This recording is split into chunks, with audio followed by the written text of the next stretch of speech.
तुम अमीर हो, हम गरीब। अच्छा तो ये खा लो। नहीं, माँ ने कहा मांग के कुछ नहीं खाना। जाते हुए कदमों से, आते हुए कदमों से एक रास्ता है।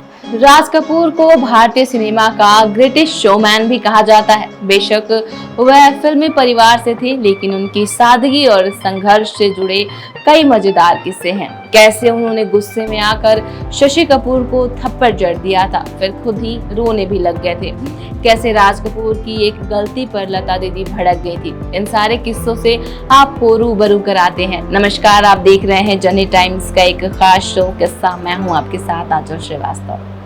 शशि कपूर कम उम्र में ही गाली गलौज करने लगे थे। बड़ों से बातें करते वक्त भी वो ऐसा ही किया करते थे। एक दिन वो अपनी माँ के साथ अभद्र भाषा में बात कर रहे थे, तभी राज कपूर ने सुन लिया।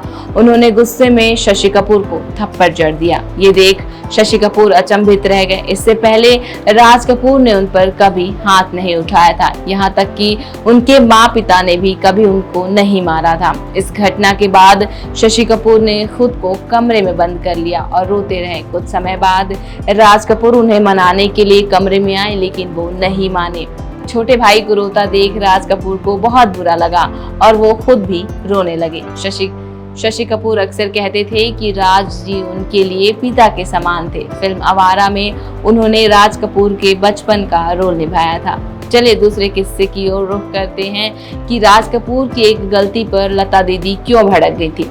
लता मंगेशकर और राज कपूर की पहली मुलाकात 1948 में हुई थी, जब अनिल विश्वास के माध्यम से लता दीदी को पता चला कि राज कपूर उनसे मिलना चाहते हैं, तो वो खुशी के मारे पागल हो गई। वो पृथ्वीराज कपूर की बहुत बड़ी फैन थी। अपने पसंदीदा सितारे के बेटे से मिलना उनके लिए ख्वाब जैसा था। पहली मुलाकात के दौरान राज कपूर ने लता दीदी से कहा था, मैं चाहता हूँ कि आप मेरी फिल्मों के लिए गाना गाएं। इसके लिए आप कितनी फीस चार्ज करेंगी? जवाब में लता दीदी ने कहा, आप मुझे जो राशि देंगे वो मुझे स्वीकार्य होगा। इसके बाद राज कपूर ने उनके सामने 500 रुपए फीस देने की पेशकश की। लता दीदी ने पहली बार राज कपूर की फिल्म बरसात के लिए गाने गाए थे।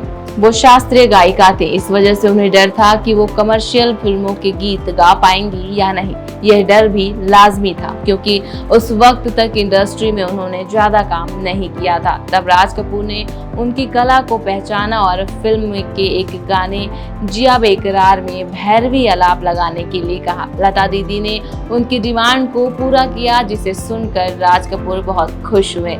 राज कपूर चाहते थे कि उनकी फिल्म सत्यम शिवम सुंदरम के सभी गानों को संगीत लता दीदी के भाई यानी कि हृदयनाथ मंगेशकर थे।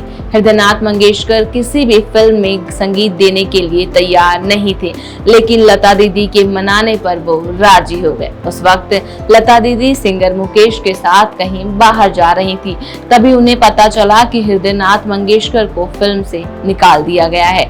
वहीं इस खबर को अखबारों में अलग अलग तरीकों से पेश किया गया।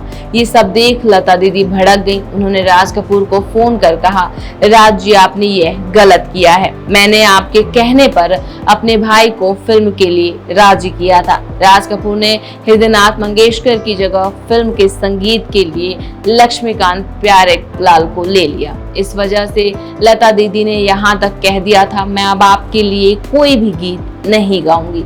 हालांकि बाद में गिले शिकवे खत्म कर लता मंगेशकर ने राज कपूर के लिए कई सारे गाने गाए। कैसा लगा आज का हमारा किस्सा?